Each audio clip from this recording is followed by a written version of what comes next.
If you talk to both of these individuals, they'll both tell you they've been in business many, many years. The business has evolved. Prior to them going into recovery, they used to visit the businesses when they were shut late at night without the permission of the owner. Now they work with the owners and deliver services to them. They're very, very interesting stories. And as you listen to the stories are very powerful in their own right. But I want you to think as well at the same time as to what's contributed to the position they're in now.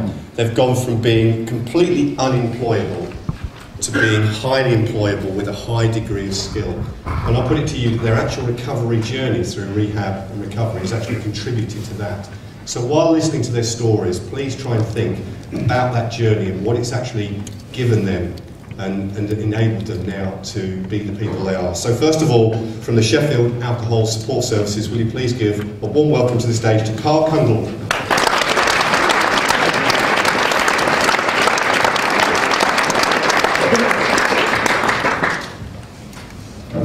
Hi, thanks for the applause. Is it Martin? Dave. Dave, just said. I'm Carl. My memory's not improved. My name's Carl Kundle. Am I too close to the mics? Perfect. I stand in front of you today as the manager of the alcohol recovery community in Sheffield. That's my paid job. It's a full-time job that I've been doing now for just coming up to just over 2 years. And my hobby, and my part-time work, is as a trustee of Smart Recovery UK.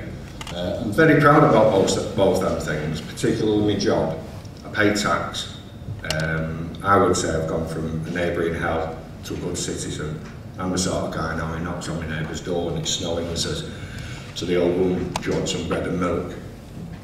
20 years ago, it wasn't like that at all. What I'm hoping to make the point of is today is that a lot of the skills and a lot of the techniques that I learned for survival on the streets of Manchester are transferable skills, and they make me the person I am today and the manager of the service.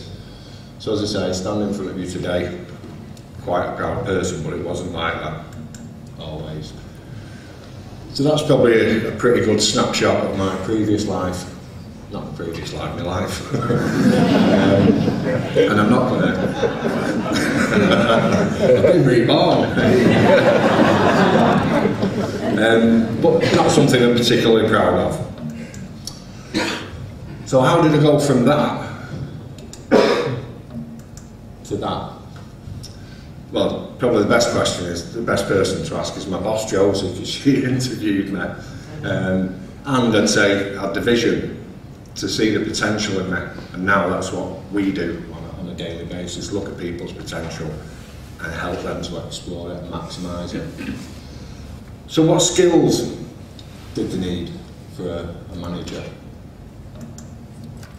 They wanted someone highly motivated. Sorry about this, I'm used to having a little thing there. So they wanted someone highly motivated and reliable, someone loyal. Why did they need someone like that? Well, we work with some of the most vulnerable people in Sheffield, in the country. They need someone on a Monday morning to be in that office, regardless of what's happened on a Sunday, and to be there on a Friday night, whether it's at 5:30 on a Friday night. You know, we finish at 4:30. This Friday, I was in a GP surgery till 7 o'clock. I don't want a medal for that, that's just true to what we do. I'm a loyal employee. Problem solving and conflict resolution. As I just said, we work with some really vulnerable people, and that's just the staff team. Problem solving, I'm only joking about that. Problem solving and conflict resolution. You know, we work with a lot of people, we challenge people's behaviour. It can be a messy process, this recovery from addiction. It certainly was for me.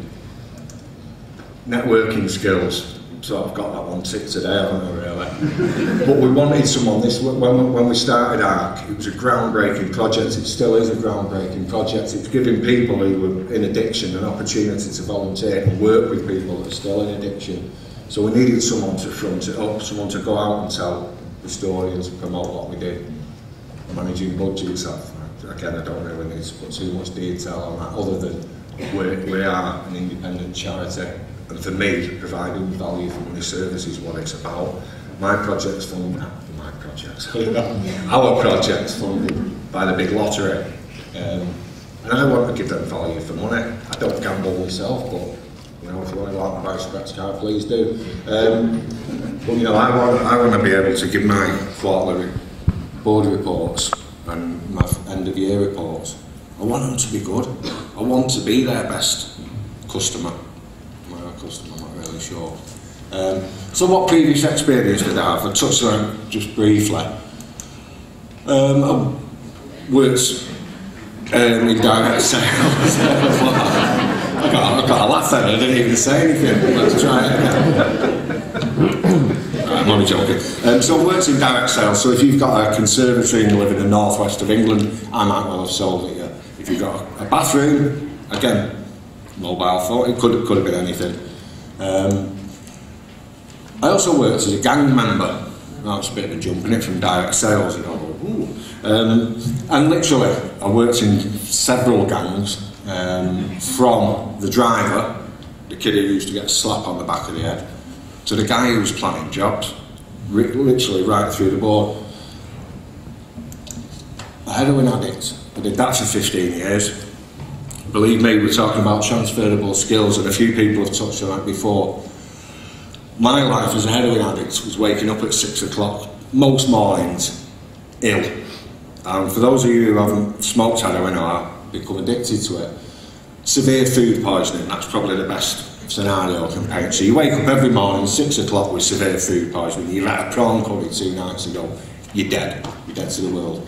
I'm waking up in a cold flat, probably haven't got any money left, probably still drunk from the night before, and I've got one goal. At 9 o'clock, I'm going to be sat back in my flat with a bag of heroin and a roll of foil, and I'm going to be smoking it.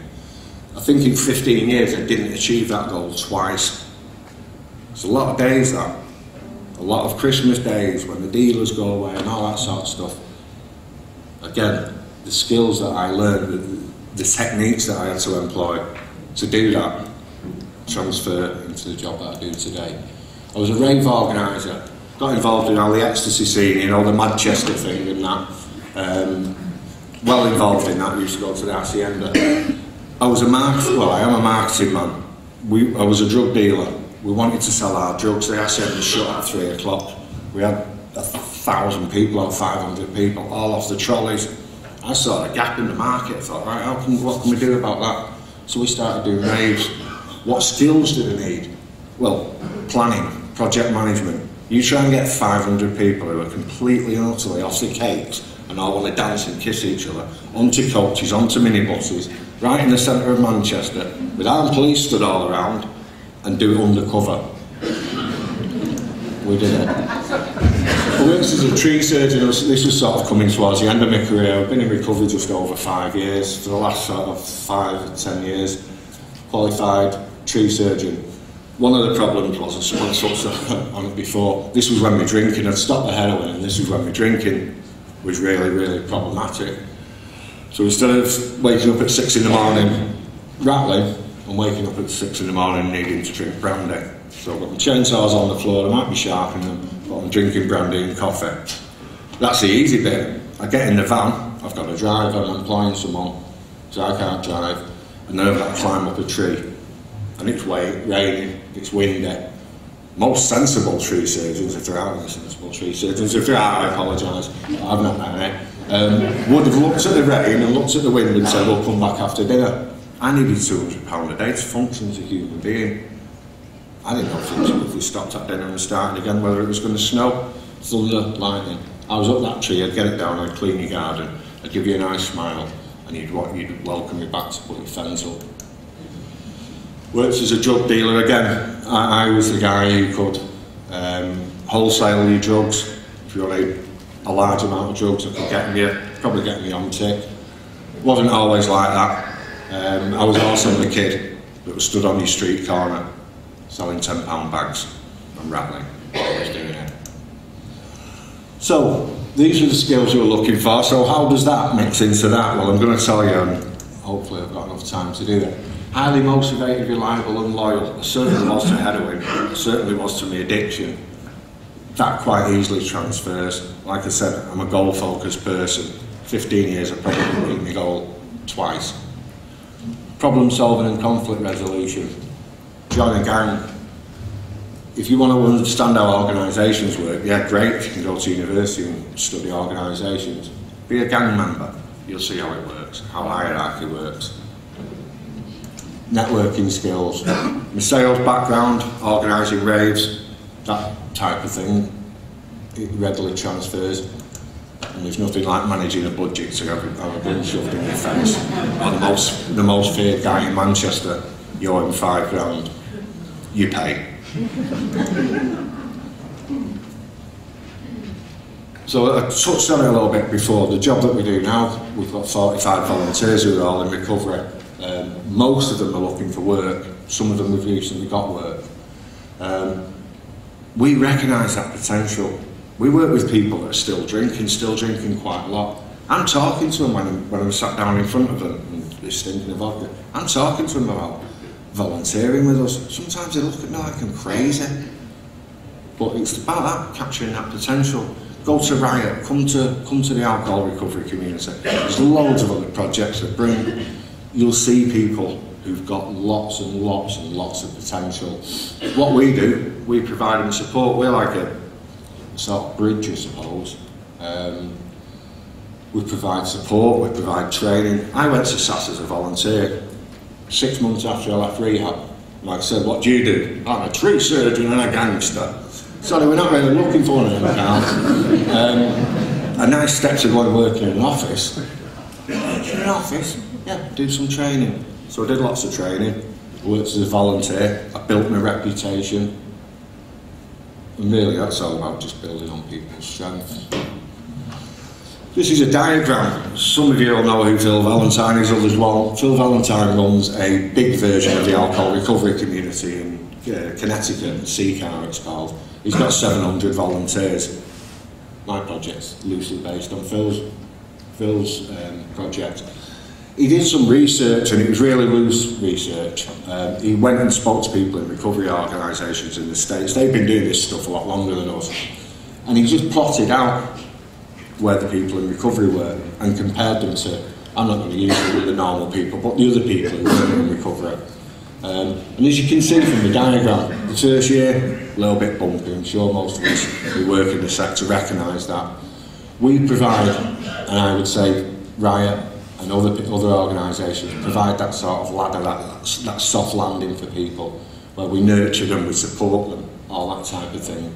But look what the good news is from a purely bottom line employment point of view. If you give someone that opportunity, after 5 years, they'll outperform. They will keep. Someone was just saying to me before, I don't know anyone who's in recovery who's unemployed. I don't. And I don't know anyone in recovery who doesn't push themselves. I've recently done an Institute of Leadership and Management Level 5. It nearly killed me.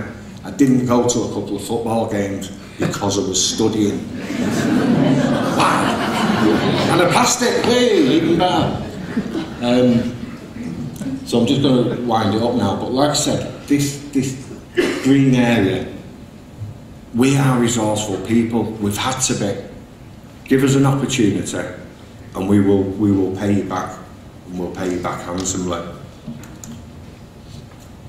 Thanks for your time.